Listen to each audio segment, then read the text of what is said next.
After an arduous walk, Saito and I returned from Kofu. It was decided that we were to remain on standby at the Edo Hatamoto's mansion, which still served as our headquarters while we regathered our men. Nagakura and Harada had safely returned to Edo shortly after we did, but Kondo and Hijikata, on the other hand, took far longer to return to the headquarters. Both Nagakura and Harada had their fair share of criticisms of Kondo for a while, so it left a bitter taste in their mouths when neither leader had returned. During one brisk morning...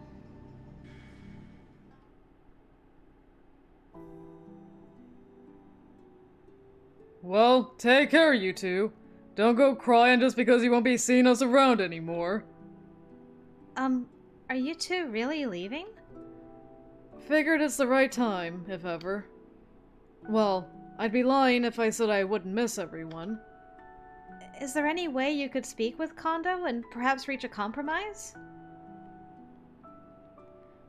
Been there, done that. Last time we really laid into each other. Almost got into a fist fight over it. Who knows what would have happened had we had our swords on us. Hey, Shinpachi, are you forgetting the rules of conduct? No personal conflicts allowed, buddy. Shinsengumi regulations that were to be strictly obeyed, as the penalty for disobedience was honorable suicide. It was also referred to as the Code. Whoa, shit!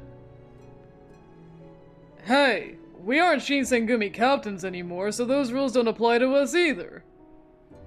Surprisingly, Harada and Nagakura found time to be their usual joking selves. It was difficult to accept that this could be the last moment all of us would share together. May I ask why you guys are leaving the Shinsengumi? Well, where to start, really?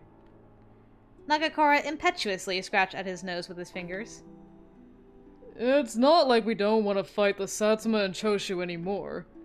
And we've been kinda living on the skin of our teeth for a while now, even since the Shie Hall days.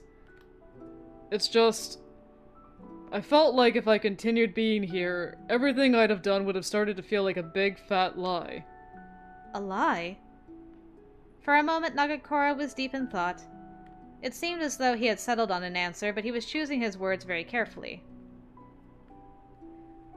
Well, for starters, it's not like I had any big dream to become a samurai like Kondo or Hijikata did. So it doesn't suit me to serve some master that I had no say in choosing. Getting shot at by the Sacho? No big deal, and I'm not afraid of getting cut or stabbed. But the one thing I don't want to regret, if I die, is... Well, I don't want to have to say, I wish I did that while I could back then. Saito instantly perked up. Although his actual expression change was relatively unnoticeable, perhaps something that Nagakura had said struck a nerve with him. Do you feel the same way, Harada? Same way. Come on, screw that. Kinda sucks that you think of me as some idiot Dauphin who wastes all his time training and throws away his entire life. The conscious choice to disaffiliate with a family or feudal retainer, thus severing ties between a warrior and his support network. Hey, shut up, Sano. You're a loreless samurai now, too. Nagakura sniped back angrily, but Harada smirked as he whispered his response to me quietly. Oh. You see, between us, it hurts seeing Kondo act like a buffoon lately. It hurts. He's acting like a kid who's got the shiniest toy in town with his new position, who just can't wait to show you how nice it is. It's getting to be too much. It was never like this back when we were just messing around at Shie Hall, or when we were chasing outlaw Ronin out in Kyoto. Ronin who carry neither affiliation nor purpose, often forming into gangs who perform illicit activities.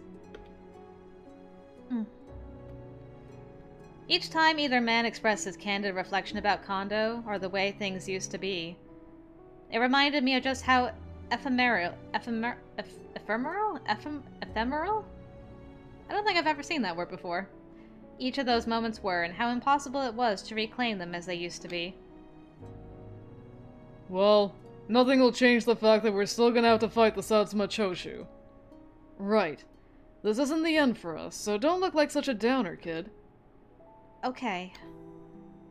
On the outside, I agreed with what they said, but on the inside, I knew I couldn't quite believe it. The tables had turned. The shogunate had dissolved, and the Satsuma and Choshu domains, who only recently were considered traitors, now comprised the imperial army. Enemies of the imperial court whose title was often attributed to rebels or insurgents who fought against the main governing body. And imperial army...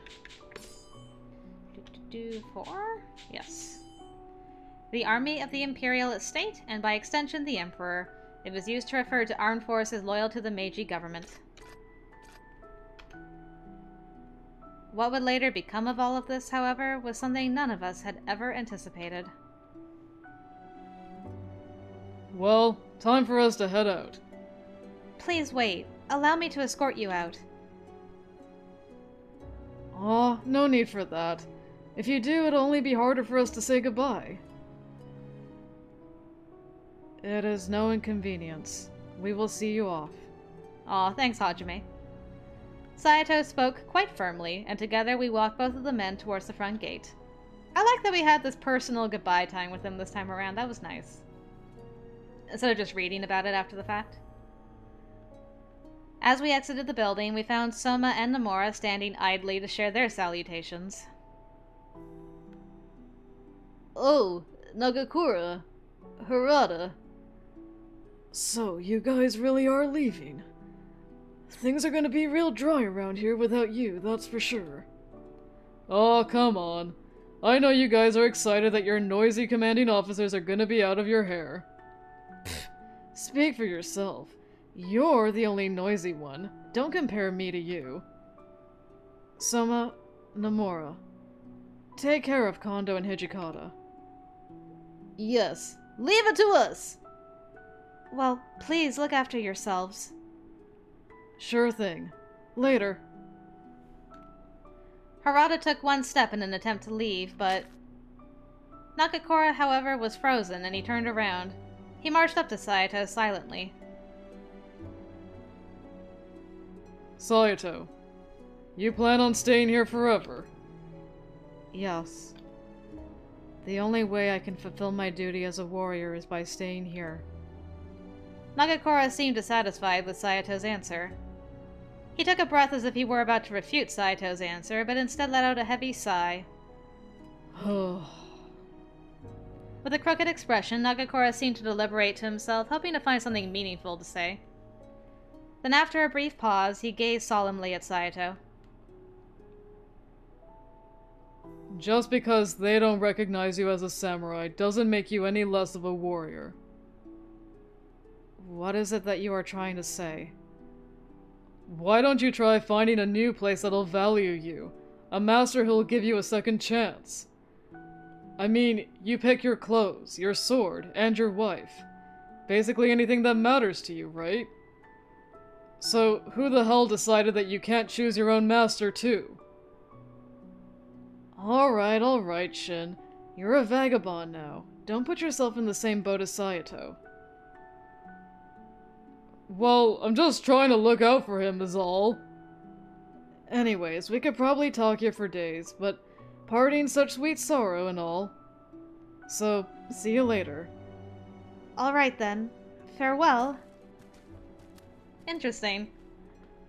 I didn't really think that Shin and Saito were that close, but it was interesting that he tried to reach out to Saito at the end here. With that, Nagakura and Harada waved their goodbyes, leaving the compounds without a second look. Soma and Nomura were locked in the moment, quietly watching them depart until Soma broke the silence. We have some errands left to finish, so we're going to head back in. Oh, okay. I'll see you guys later. The two bowed and they sauntered back into the compounds. Saito? Do you think we should head back inside too? I meekly called out to Saito, but... He seemed fixed to the spot, immovable as stone, and he had no immediate answer for my question. Instead, he stared somberly in the direction where his old friends had just left, stuck in the ineffable realization that this could be a permanent departure. Perhaps it would have been best for me to leave him be. I decided to head back in so that Saito could be alone. Let us return. His tone was far more melancholic than that to which I had become accustomed. I guess he didn't want to be left alone. Poor boy. Later that night, a surprise awaited us. Kondo and Hijikata, who had been conspicuously absent for some time, had finally returned to us. Hey, sorry for leaving you all to deal with getting back here all by yourselves. Everything appears to be in order here, despite having far fewer men in our ranks, it would seem. A significant amount of time had passed since Kondo had last visited our headquarters, and since his last visit his mood was far more glum. Come to think of it, Nagakora mentioned that their last conversation resulted in a near altercation. If I had to guess, perhaps Kondo was still processing some of those sour feelings. Glad to see the two of you arrive safely. A meeting was called for all of the men, but the only ones present were Kondo, Hijikata, Saito, Sanan, and Heisuke. Perhaps it was my habit of becoming rather sentimental whenever given the opportunity. Wow, talk about calling yourself out. But watching each of our men decrease one by one was a bleak reminder of what was at stake for us. Saito status report. What happened out there in Kopu? Is it true that the Imperials were using Furies? Indeed, but they were not the same kind of Fury. These had the capability to fight under sunlight. Sanan's like, what? Under sunlight? Can you tell us more about this? Does their strength surpass the current iteration of Fury soldiers we have? Saito glanced over at Hijikata as if he were unsure if he could confirm the answer to Sanan's pressing questions. Leave the questions for later, Sanan. His report's not finished yet. Sanan's brow furrowed sheepishly, and he fidgeted nervously with his glasses to deflect the attention. Nice. Alright, Saito. So where the hell did they get the water of life from? Don't tell me they've got someone working in the Satsuma Choshu now with that kind of access. Well... At first, Saito seemed to hesitate, taking a quick gulp before looking in my direction. I appreciate it, but this is information that needs to be shared. I nodded curtly. Then Saito continued with his report. These particular Furies are connected to the demons who worked with the Satsuma Choshu. Kazuma, Amagiri, and Kodo, I believe, are all responsible for this.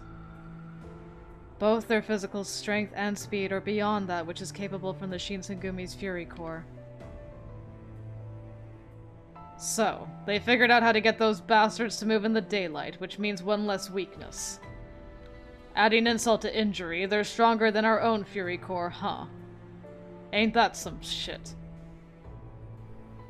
Hijikata tapped his fingertips irritably on the tatami. There was something that bothered me more than what Saito was describing, however. Within this room were 6 people, including myself. However, the only ones speaking were Saito and Hijikata. Kondo only mustered powerless sighs. And Sanan.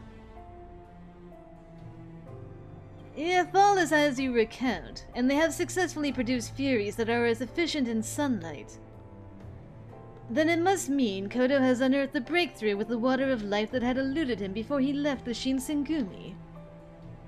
Sanan stared at the floor, muttering to himself. It was an incredible thought, to be sure, and Sanan was flabbergasted as he wrapped himself in Saito's words. Heisuke, who was seated right beside Sanan, was glaring at the man sitting next to him with a stern expression. Good grief, let the man mutter in peace, will ya? He's been working on this dang serum for years.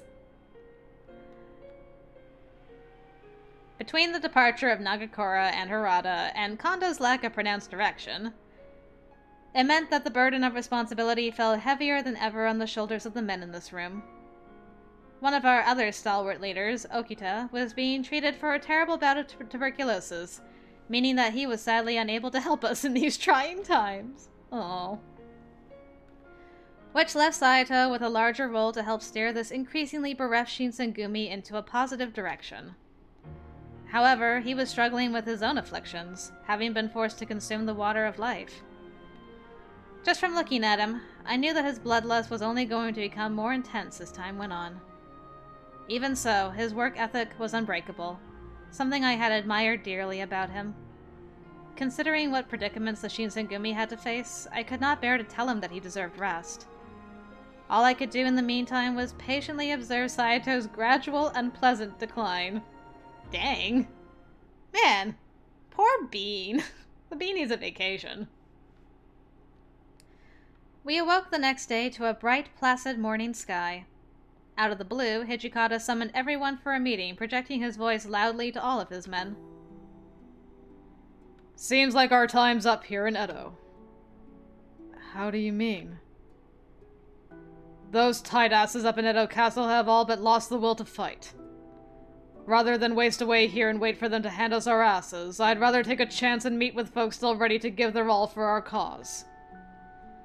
So, you mean that you wish for us to head to Aizu? Yeah. The Denshu Company, the New World Army, the Ugeki Unit, Aizu, and the Kawana Domain. That's plenty who are fed up with how the goddamn Sacho plan on running things around here. Right, Kondo. Hijikata called out to Kondo, who had been moping with his head held low off to the side, but no answer. Kondo, what happened to you this route? You were at least a little more engaged last time. In fact, it seemed as though Hijikata's spirited declaration was practically falling on deaf ears. Kondo, you listening to me? Once more, Hijikata called out to Kondo, who finally looked up after festering in his wistful mood. His response, however, was... Huh? Sure. Kondo's delivery was half-hearted at best. He wallowed in his forlorn expressions, aiming his dejected murmurs towards Hijikata, although they could have been for anyone given how detached they felt. Hey, Toshi. Am I supposed to leave for Aizu as well? Well, obviously. Who the hell else is gonna lead the Shinsengumi aside from you? Hey, chin up. What happened back there'll never happen again. Hijikata did his best to comfort Kondo, who seemed to sink deeper and deeper into his depression. But it was a futile effort. So, what's the plan? Aizu ain't exactly just around the corner. In Nagareyama, an acquaintance of Dr. Matsumoto has a residence we plan on using as a base of operations. So the plan's gonna be to move our arsenal, soldiers, and the Fury Corps out there over a prolonged period. I see. Well, makes sense. It'd be practically impossible for us to send everything and everyone to Aizu at once. Saito, who had been observing us wordlessly from the corner, suddenly spoke up. Commander, what about Soji and Sindagaya? I went with Kondo to visit him not too long ago, but... Aw, I'm glad that Hajime asked after his friend. Yay. And Kondo did go and visit Okita this time around. Doesn't look like he'll be able to fight, much less hold a sword. Unfortunately, we'll have to leave him in Edo. I see. After Hijikata revealed the bad news, Saito politely answered with his usual stoic tone. But even so, it was plain to see that Saito was disappointed. Oh, my heart. Both he and Okita had worked alongside each other, as friends, no less, since the Shie Hall days. I was confident that Saito would have felt far more comfortable fighting alongside his old comrade. Single tear. Just then. Even for Okita, who dedicated so much of his time and effort to serve as the Shinsengumi sword. Well, there really is no room for error, is there? Especially when one could be deemed a burden, eh? Who knows when the axe will fall for any one of us in this room as well. Sanon's demeanor was plaintive as ever, but his icy joke was enough to stop everyone in the room. Leave your pissy attitude at the door. Just where do you get off? Did I call anyone a burden around here? Well, that is what you suggest, is it not? If only we could obtain access to the water of life that Kodo produced, then perhaps we could invest some of our energy into the Fury Core instead. Oh, give it a rest. You should know better. There's no way in hell that Kodo'd ever want to work with us. What are you thinking? You think he cannot be swayed in negotiation, do you? Sanon, you... A fiery contempt burned in Hijikata's eyes as he shot Sanon a stern look in response to his implicit question. But Sanon maintained his cold composure, seemingly unfazed by Hijikata's hateful ire. 'Twas just a joke. For you to have taken my suggestion so seriously must indicate that the pressure is slowly wearing you down to the skin of your teeth. Well, it'd be nice if you had a better sense of time and place when it comes to your asinine jokes. Dang. Things were left unsettled as the meeting was disbanded, but was Sanon truly joking? Was this question just an attempt to mess with Hijikata? Or was this a possibility he had silently entertained?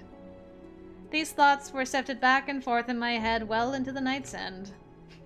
Oh, Sanon. Such a troll. As soon as Hijikata gave the official order to depart for Aizu, the headquarters became abuzz with activity. However, being short-handed as far as leadership figures were concerned meant that we were stretched quite thin with delegating important tasks. One captain, in particular, felt the brunt of it all. Saito, is everything okay? There's practically no color in your face. What's happening to my sweet boy? Is your life force being used up so quickly? I am fine. Why don't you take a moment to rest?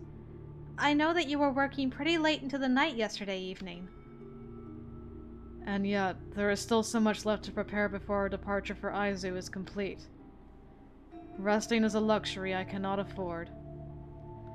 Saito's face was a pale, sunken mess. So gaunt, I was certain he was about to pass out from exhaustion. But don't you think that you collapsing would defeat the purpose of all the effort you're putting in? I think at the very least you could find time to rest during the daytime if you insist on staying up late. Although I may tire during the hours of day, I should be more than capable of working beyond my typical human capacity. That's not the point. Saito hadn't changed. He was so unbelievably stubborn when it came to practicing self-care. The fact of the matter is, whether or not he was able to work beyond human capabilities was irrelevant. What was relevant was that Saito was made to suffer this painful affliction and he simply endured it. I was beginning to ask myself if Saito had fallen under the delusion that his body was as replaceable as his sword or his armor. I pursed my lips in thought as I stared at him.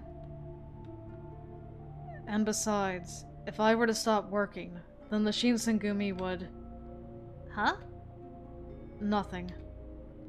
Saito cut himself short, falling conspicuously silent. Squint. Just then... Oh! He let out a distressed groan. Then Saito began to sway where he stood. Oh! Oh boy. Okay. Alright. That's an...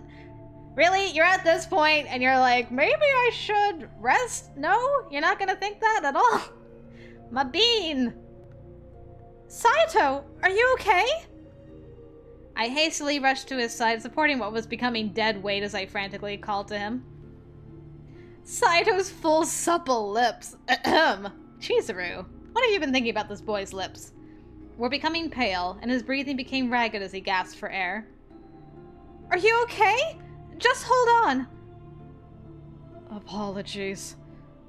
I am acting foolishly. He offered his frail hand, hoping to use my body as leverage to lift himself back to his feet. But he became powerless, and neither his legs nor his arms had any strength in them enough to move. Don't strain yourself. Why don't you give yourself a moment to lie down? I will prepare your bedding in the next room.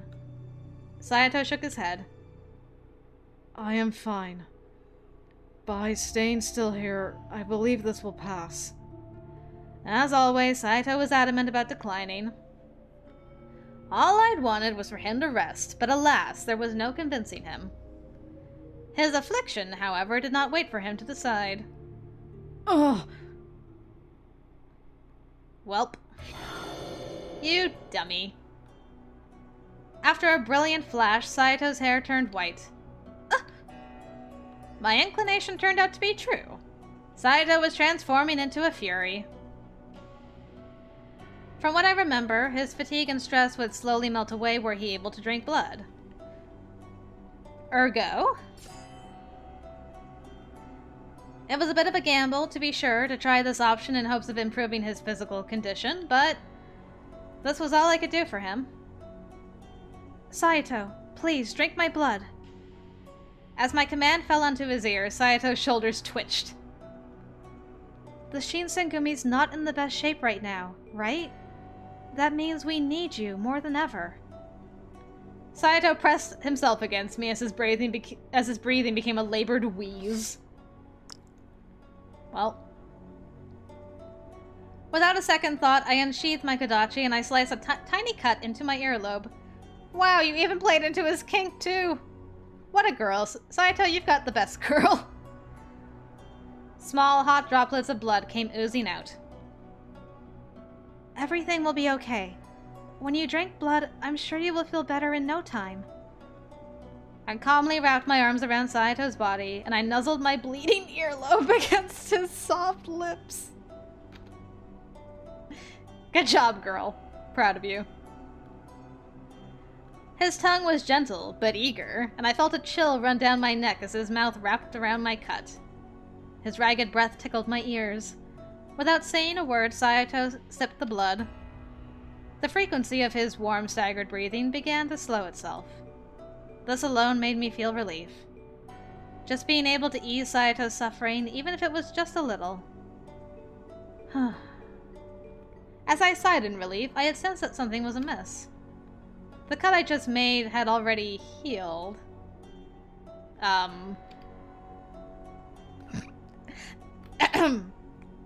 Oh. Ooh. And yet, Saito's lips and tongue were still suckling gently at my ear. Saito? I think the cut's already closed up.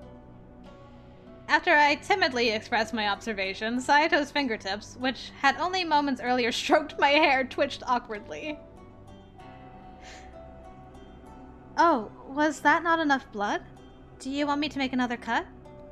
Once again, I asked him.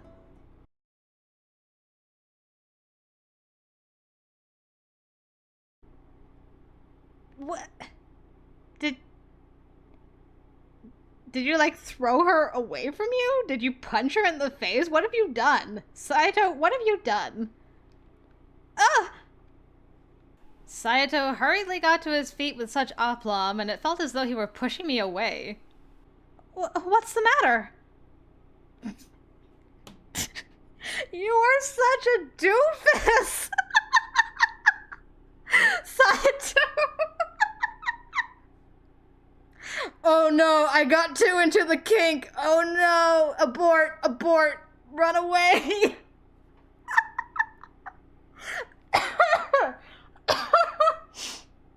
I'm dying. Hold on a minute. Saito, you are the world's biggest dummy. And that's saying a lot. Oh, great. Well... Sorry. Saito stood impetuously, and for some reason he looked shaken. What would you like me to do? Should I cut my ear again? No, it was not that the supply of blood was inadequate. Really? Just tell me. If it wasn't enough for you, you don't have to hesitate to ask, okay? All right. What had gotten into him? Just then, his mood had shifted completely. Oh, Chizuru. Can somebody in the Shinsengumi talk to this girl about the birds and the bees? However, color had filled out his complexion again, so maybe I don't have to worry? Eh? Eh? So silly.